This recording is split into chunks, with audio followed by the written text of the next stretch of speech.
Hi guys, welcome back to the Block on Blocks. Today's guest is Mr. Kevin McKenzie. Hi Kevin. Nice to see you. How's everything? Nice to see you too. Kevin is the co-founder of GenZone. I'm gonna let you give us an introduction, tell us about yourself and about GenZone and what you do. Yeah, absolutely. First of all, thank you for having me. It's my pleasure to be here. Of course. So again, my name is Kevin McKenzie. I'm the co-founder of GenZone. What we do is we help people relocate to Dubai. More importantly, we help people do it properly the first time. And we also help people set up companies here, get residency visas, bank accounts, etc. And of course, we help people in the crypto space also open regulated crypto companies here and across the world as well. That's amazing. And I also saw on your Instagram that you guys also do real estate. Yeah, we do that as well. So yeah, we help people buy real estate, whether it's a big villa on the Palm, or if it's a penthouse in downtown Dubai, we'll help you find exactly what you need. And even if it's just a simple studio, we can also help anyone buy a property. That's amazing. I must say, first of all, I don't meet a lot of people in our industry that dress as sharp as you do.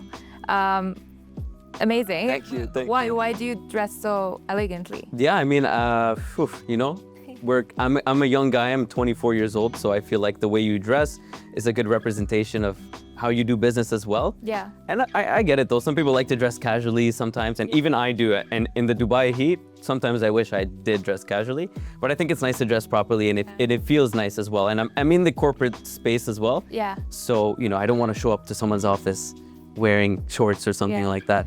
My gosh, the amount of times people have walked into our office for meetings in Crocs and shorts. No. I mean, nothing against it. Yeah. We're in crypto, we get it, but it's a fresh thing to see. That's the thing. Like honestly, like people get so rich and they're like, oh, I don't care, and I'm just like, okay, but it's still good to dress nicely. You know, get a haircut, brush your teeth. I don't care if you have $1 billion, like still be presentable because it's still going to impact. Not everybody knows who you are. Yeah. So your first impression is super important. Obviously, the way you dress is just a part of it. The way you present yourself, speak to them is another part as well.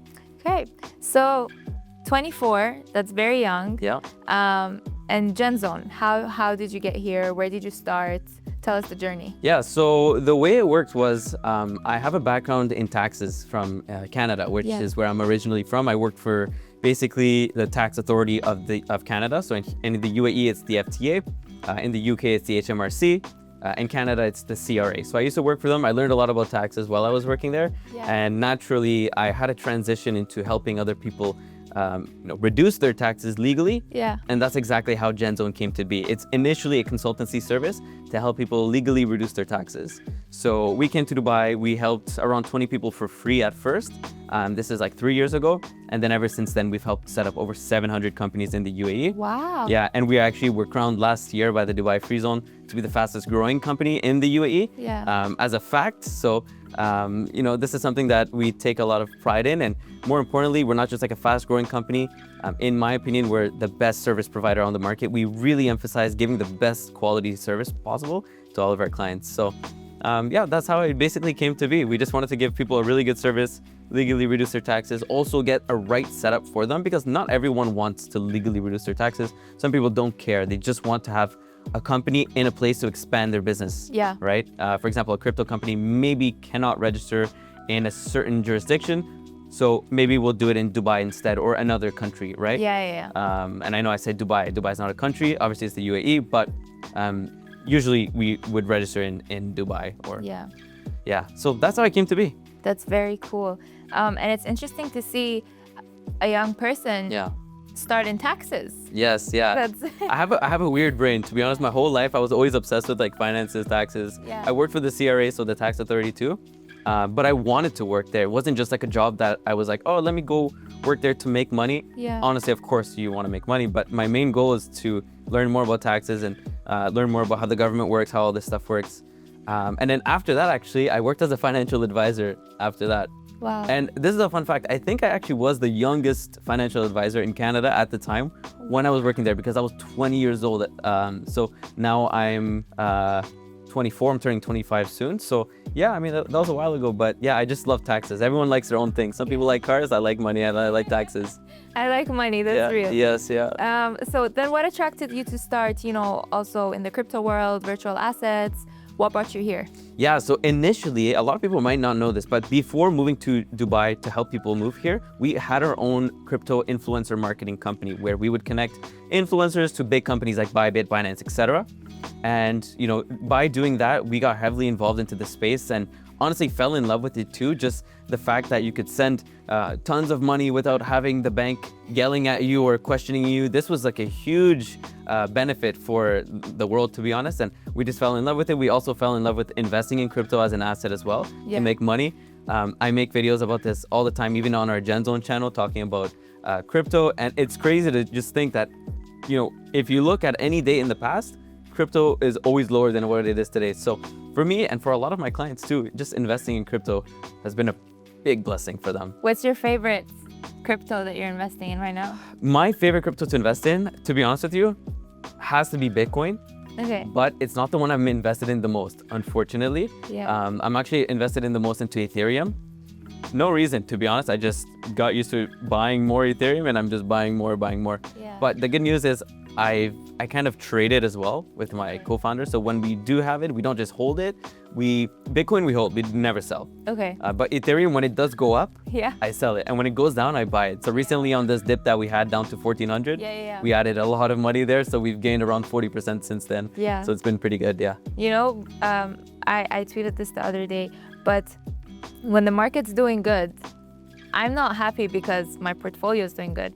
I'm happy because I get into the office and everyone's like, Everyone's happy. everyone's happy. I'm like, thank God. Yeah, that's the thing with crypto. It impacts people's mood so much. That's also why I don't like investing into meme coins or these kind of tokens. Yeah. I don't want to have my mood impacted by this kind of stuff. Even this Trump token stuff that was going crazy.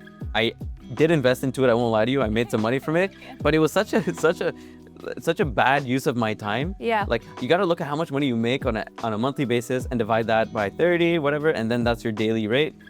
Is it worth my daily rate to even spend 2-3 hours thinking about this? No. So that's why actually that was the last one.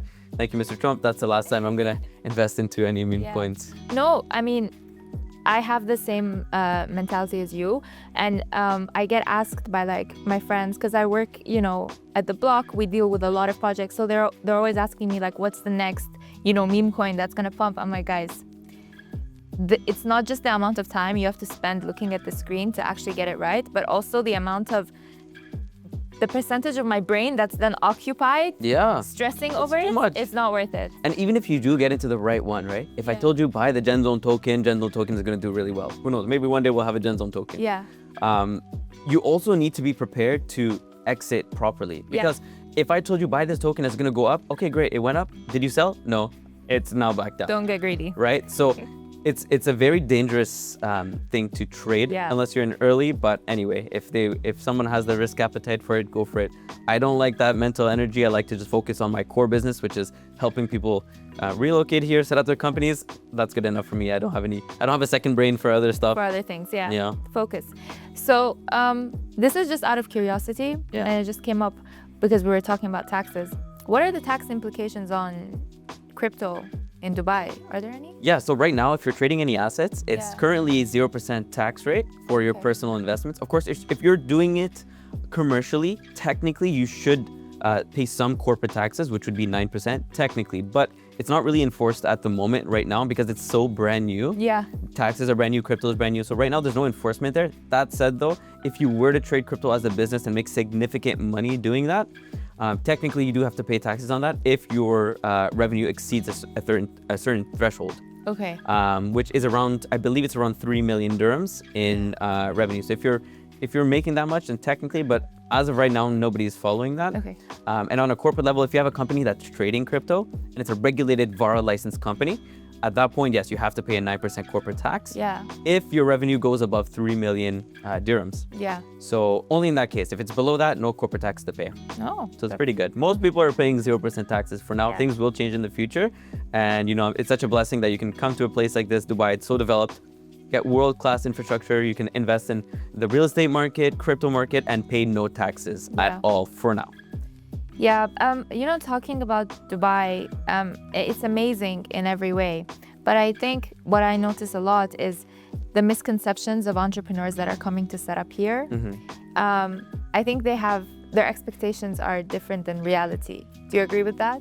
Yeah, I mean, I can agree with that. And often what I see is people think that Dubai is like a place where you can just come in and it's a free-for-all. Yeah. You know, come here, just do whatever you want, sell whatever course you want, or sell a program, whatever, right? And just not worry about consequences. But people don't realize that Dubai now is a very structured place where you have to do everything properly, legally. Of course, you have to get the right licenses to do things. You can do things, you know, under the table, but for only so much time until it catches up to you. So I think that a misconception that people have is Dubai is like a free-for-all place. Yeah. But it's not. You have to do your accounting, you know, all this stuff for your company. For personal, there's no accounting at the moment, which is insane. I come from Canada. You have to file all of your personal taxes, all this stuff, and it's not fun. Here, you don't need to do that at the moment. And I say that because things will change, of course. Hopefully not. Please, if whoever's in charge of this, don't change it. We love it the way it is, but yeah, we'll see. Yeah, no, absolutely agree. But yeah, I think we have so much new regulation and it's helping us stay regulated. I think, was it this week or last week, they announced the financial influencer license you get now. If you want to be like a crypto influencer, you need to get licensed. I don't know how true that is. Yeah, so a lot of the time what the government does is they announce new licenses and new things, but they're not technically always actually fully launched. It's kind of like in the pilot phase. But yes, these are things that they're starting to implement and do to make everything easier for everyone. Because the last thing the government wants is to have someone maybe not move to Dubai or maybe not set up in Dubai because of not understanding how to do it. Of course, companies like us, GenZone, we help people, you know, figure out these details so that they don't have to worry about if they're doing something wrong or right.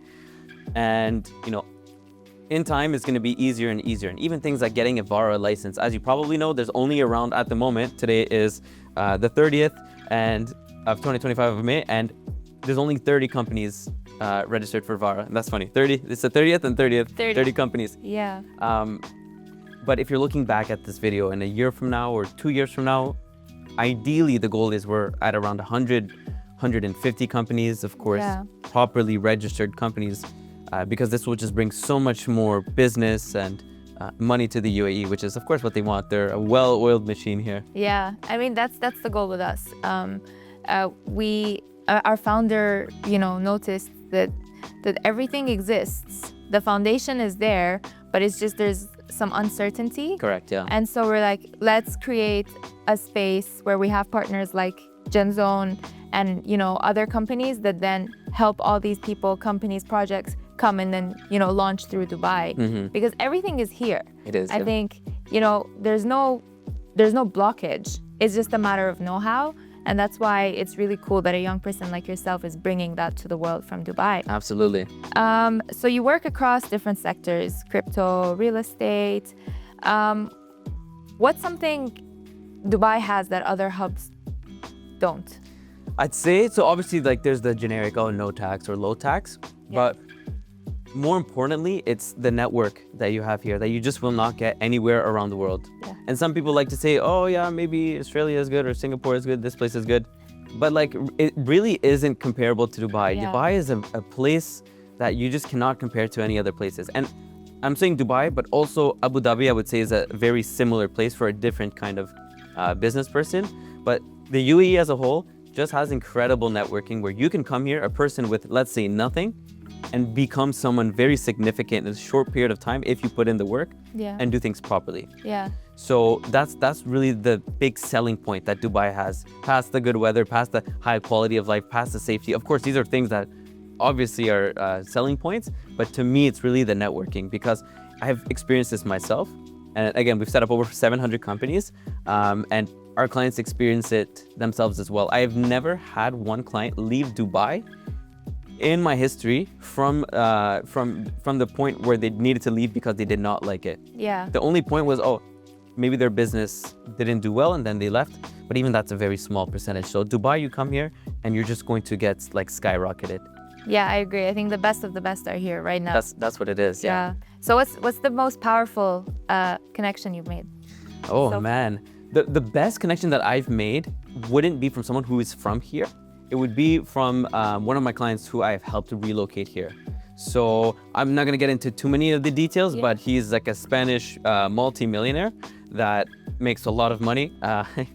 And he's not just a 10 million, 20 million, he's in the 100, 200 million dollars. And he's a very good connection. And I met him through helping him and his family set up here. Yeah. So great connection. Of course, I'm going to help him relocate here fully and benefit from real estate here and all these things. Now, for someone that I've met from Dubai itself, I have met some interesting people, but it would be, yeah, I mean, I've met some people in like some spaces, maybe some royal family people, Yeah. but not that many, to be honest. Most of my clients are expats that Yeah, have relocated coming. here. Yeah, exactly. Cool. And even the people that I've met here, like, yeah, I mean, I know them, they know me, but the best clients that I have are the ones Yeah. who have are relocated. coming in. Yes, exactly. I've actually met a few like high ticket people, like I'm talking like over $200 million net worth people Yeah. that have relocated here.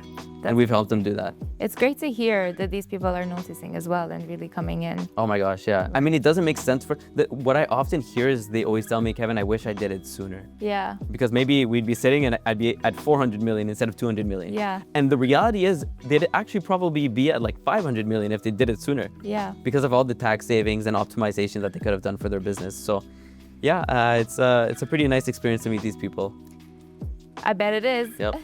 So, okay, It's humbling too. right? And you realize you're a small Yeah, fish. You're like, Yeah. okay, I need to do better. Only in Dubai can like you make a millionaire feel like nobody. It's really weird, to be honest. It's a Yeah. weird feeling. I saw this comedian, I think Andrew Schultz, if I'm not mistaken. He Yeah. was in Abu Dhabi and he was like on stage. He was like, you know, the UAE is so crazy because no matter what you're doing, there's someone who's doing it better than you. Yes. Like you can buy a Bugatti and you're sitting in your Bugatti and you're feeling good about yourself, and some guy pulls up next to you with a car you've never even seen before, and it's like, okay, well, I guess, you know, not there yet. And he's absolutely right. We have so much of that here. There's always someone just doing it better, Yeah. and I think it's motivating. It's super motivating. And actually, while you're speaking about that, I just realized currently I'm helping one company. I won't name this, of course. This is all very like private, but I'm helping a big firm here or real estate company developer get their VARA license to tokenize their real estate. Yeah. So that actually probably would be one of my biggest clients from the UAE because Yeah. they're actually the third biggest fund manager in the UAE or something like this, or like top 10 or something like this. I forget, like a really big one. And anyway, they're gonna be doing big things. Hopefully by the time this is out, you'll see the news on this The announcement. Yeah. Very excited. I think Privco they made history. Yes. This Amira. week. Yeah. Yeah, she's amazing. She's incredible. Yeah. She's Yeah. so smart. And, you know, after she made the announcement, I look back and I was like, there were Easter eggs. Oh yeah. She was posting, Yeah. she was like storying videos about tokenization. Yeah, for Right? so long. For so Yes, long. yes, Like yes. it's been in the works. And the way they did it, like they just went straight in, strategic partnership with Dubai Land Department, VARA licensed. It was amazing. And you'll see now the floodgates are going to open because I'm getting more and more inquiries the from doors these are people, open now. like huge fund managers, developer company, like all these people. Yeah. They're starting to knock on our door and say, Yeah. "Hey, Kevin, can we, have a discussion about how we can get this done?" It's definitely not cheap, and that is one of the biggest barrier to entries Yeah. right now. But it is worth it because But I if you think- get it done, oh my gosh, Yeah. you're here in a good position. But I think it's even like a good barrier because I think it kind of acts as a Absolutely. filter, right? Absolutely. It's like they're really big, the proper players will be able to do it no problem. That's the thing. So I think it's cool. We're also getting a lot of like inquiries from abroad. Is it open now? Can we do it? Let's do it. Everyone's trying to tokenize now, Yeah. which I'm excited for. And I've been warning people, study blockchain. It's going to happen. And it's happening. It's happening, yeah. We're getting there. It's happening. Yeah. So what do you think? Tokenized property or traditional real estate? I mean, it depends. So technically right now, your property, if you own one in the UAE, I own a couple properties. Yeah. It is on the blockchain. The title deed, all this stuff is already on the blockchain. Yeah. So shout out to the UAE. It's very cool that they've done that. Oh, they've been doing this? Yes, yeah. Really? If you look at any title deed, at the bottom it says that this is registered on the blockchain. Yeah, they're so cool because in the US, Wow. yes, yeah, a property in Dubai know that. is registered on the blockchain. So the Dubai has been in crypto space for a while now. Yeah. But what's changing is because, for example, in the US, this is not a thing, right? And what can happen is someone can steal your property by faking documents, doing this, doing that. But the UAE is too smart. They know, no, we're gonna do things even better than the rest of the world. let's put your property on the blockchain so that nobody can just go and steal your property. Wow. Yeah, so there's a good track record history of who owns what. Of course, all this stuff is very well kept. Yeah. Now, in regards to me personally, what do I want? I mean, like, so tokenization is great for people who want to own a part of it, right? Of course, you can own the full thing through tokenization as well. But if someone is looking to buy a part of a property, yeah, I think it's an amazing option. I mean, some companies are doing it right now. I won't say their names, but there's a bunch of companies doing it right now. And it's giving people who maybe could not afford to buy a whole property the opportunity to get into it at a much lower price and, you know, not let their money just get lost and lose to inflation. Yeah. So I think it's awesome. I think it's a really good thing. It just needs to be done properly. That's the only thing. I think it's being done really well right now. And I think, so I heard someone else, I hear a lot of things, I talk to a lot of people, but someone was telling me they would actually rather buy their whole property tokenized. And they were like, because if I have an apartment and I need, like something happens and I need $20,000, $30,000 tomorrow, I have to sell my apartment under market value to get that. But if I have the tokens to the apartment and I suddenly, it's liquidity, right? Okay. And so they were, and I thought about it, I was like, wow. So when they're saying tokens, I'm assuming in this sense, they're meaning that your property's market value can be liquidated. So you could sell it at that property market value instantly, and then somebody else can buy those tokens. Yeah, and you can sell a portion of it. So you don't need to sell your whole apartment just because you need a bit of money right now. You could just sell a portion of it, right? That's actually a great idea. Right? Yeah, that's a great idea. Yeah. As long as if you want to buy it back later, they're willing to sell it to you. But of course they will be willing because you know, eventually they'll take any. Yeah. But yeah, I mean, that's a very cool concept. And I think that, of course, the market liquidity is there. People are willing to buy real estate. In Dubai? Yeah. Everyone from all over the world, they're trying to get in. Did you, by the way, were you able to get the Pripco token? I signed up. I was on the wait list, but I didn't get it. For Pripco token for the launch that they just had? Yeah, I did get it. You did? Yes, I got it. Oh, lucky. Wait, which launch? Denmark Islands? Yeah. Yeah. It was the 2-bedroom apartment? 4 or 5 bedroom townhouses and villas, twin houses, etc. Yeah, I got that token. Really? I wasn't able to get in on that. I mean, I was on the wait list, but I think I signed up a little too late. Yes, you know what? That's what it was. So you're giving me memories now because I did this for my clients and I was telling my client, because I helped them buy real estate. That's why I got the token, because I bought these townhouses for them. Well, not for them. I helped them buy it. And yeah, you have to sign up for the wait list, and then the moment it was released, you have to buy them right. You have to buy the token right away before it got sold out, and it got sold out very quickly. I saw this stat. They sent out an email. I think only 200 something people actually got the token. I'm one of them. Yeah, you're special, man. You did it. You were early on. Yeah, shout out to the GenZone clients. They're so happy with those. Yeah, I love TheBlock. TheBlock is a great developer. Yeah, people always say things about, you know, every developer, negative and positive. I think that TheBlock, from what I've seen in the last 2-3 years, have been amazing, and I really respect them. Even Amira has helped personally, one of my clients. Yeah. Yes, yeah. I won't get into too many details, but if you know it, Amira, I don't even know if you know me, but thank you. You helped. Yeah. She's very involved. Yeah. She's not like a business person that's like faking it. Yeah. She's actually doing business. She's actually involved. She's actually putting in the effort. Yeah. And I really look up to that. Yeah. Same. So. I know now, like in real estate, there's a lot of talk about tokenization. Is there any other industry where you see, you know, they should be paying attention to this technology or utilizing this technology in their sector? Absolutely. I think gold would be amazing, because who wants to have a bar of gold in their house? Everyone. But who wants to have a bar of gold in their house when they're getting broken into? Yeah. Nobody. So I think that that would be an amazing way to tokenize an asset that everyone wants, but that maybe not everyone wants to hold in their house. Even me, when I go to places, maybe I don't want to bring my watches there because I'm scared I'm going to get robbed or something, right? Yeah. So I think that if the UAE or any country had the reserves tokenized so that people can invest into it, that would be a fantastic option. Plus, of course, the government can make money through gas fees or through whatever fees, or like a tax, you know, service charge to buy that, and then they can make money. So I think it would be a great option for them to do that. Yeah. Gold or silver, whatever you want. I wouldn't be so keen into assets that don't have, you know, maybe like, for example, watches. Maybe not watches, because yes, there's a historical gain and rise in that, but it's still a volatile asset. I think they're actually doing watches. They are, yeah. I mean, they can tokenize anything, you know. They can tokenize a hamburger if they wanted to. I think the reason watches, like, you know, they do well, it's not because the token is going to appreciate and give you lots of, gains. I think it's because people are fans, right? Big, like yeah. I really want like whatever, a Frank Muller or a Richard Mille, which, someday, but not today. But if I get a portion of it, I'm not getting it to gain. It's just like, I feel like I'm part of the community now. Okay. Right? Yeah, fair. I think it's the same with like, they do, really cool vintage comic books. Yes, Or singers could do their albums. Yeah. So I think there's a lot of potential there in like fan-based tokenization. I agree. Yeah, I mean, that's the thing with me. I'm thinking of it from like a money perspective. Let's make money. Let's make money. Yeah.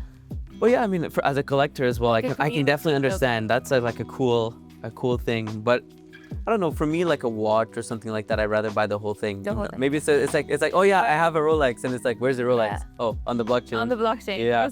It's with a custodian. Yeah, exactly. This is really reminiscent of how crypto was back in 2021. Yeah. When I first roughly moved to Dubai, 2022, and they were tokenizing all these assets, but back then they actually all failed. Yeah. Even the real estate ones basically failed.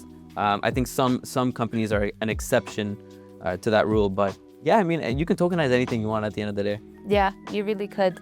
Okay, so I want to end everything, on a light-hearted mood. Sure, let's go for it. So we're gonna do some like flash questions really quick. I'm ready. You ready? Okay. Coffee or matcha? Matcha. Weightlifting or like classes, gym classes?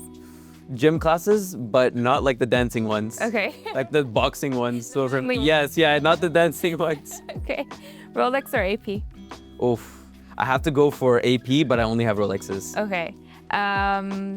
Do we do Bitcoin or Ethereum? I think you kind of already answered this, but what's your... I have to go for Bitcoin, to be honest. Okay. If I had to put all my money into one crypto, it would definitely be Bitcoin. Bitcoin. Yes, I'd sleep fine at night with Bitcoin. Same, comfortable. What's your most used emoji? Oof. Probably the laughing emoji sideways. Oh, that's how you know you're Gen Z, because I've realized the younger people use the sideways one and the millennials use like the straight one. Yeah. We'll try to insert some here so you guys know what we're talking about.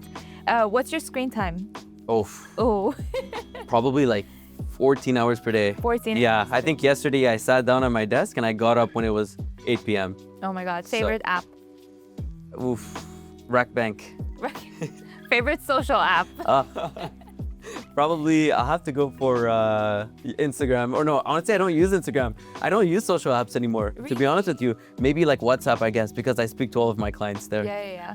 But I mean, your Instagram is nice. You have a... Yeah, I don't post that much on it though. If you check my screen time, it's maybe like 20 minutes per day. Wow. Sometimes I log on and like people will send me messages from like last week and I'm just replying to them now and I'm like, sorry. Yeah, no, and I mean, I'm sure you get way more like leads through Instagram because there's so many people that see you there. Yeah, so we have Hard like to our get social media managers managing the pages and stuff like that. Okay, So it's bougie like that. yeah, not me, not me.